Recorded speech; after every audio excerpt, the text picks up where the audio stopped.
À Aubagne, ce 30 avril 2010, a lieu la commémoration du 147e anniversaire de la bataille de Cameron.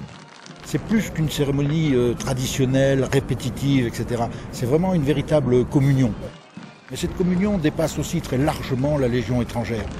Placée sous le signe de la fraternité d'armes, cette commémoration met en avant le lien entre le légionnaire et ses frères d'armes. Pour ce fait, la Légion a invité le 27e bataillon de chasseurs alpins et le 8e régiment de parachutistes d'infanterie de marine.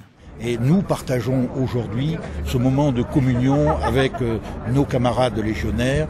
Et je pense que de voir sur l'allée centrale remonter des anciens de la Légion encadrés par des chasseurs alpins, encadrés par des parachutistes, etc., est un symbole plus que fort.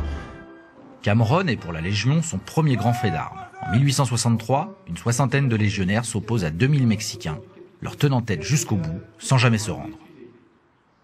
Ce devoir de mémoire sert de guide aux jeunes légionnaires pour une raison très simple. Nos légionnaires sont des hommes qui viennent du monde entier, 146 nationalités. Ce sont des hommes déracinés, qui ont tout quitté, famille, pays, et ils ont besoin de reconstituer un référentiel commun, et ce besoin est plus fort que celui que peuvent ressentir nos concitoyens. Cette bataille illustre parfaitement l'article 6 du Code d'honneur de la Légion. La mission est sacrée, tu l'exécutes jusqu'au bout, et si besoin, au péril de ta vie. C'est un point de repère, je dirais, et ça symbolise aussi un savoir-être. Et le Code d'honneur fait une transition avec l'exemple du combat de Cameron, où ils ont respecté leur serment jusqu'au bout. Cameron est donc un symbole fort du dépassement de soi et sert d'exemple pour tous les légionnaires.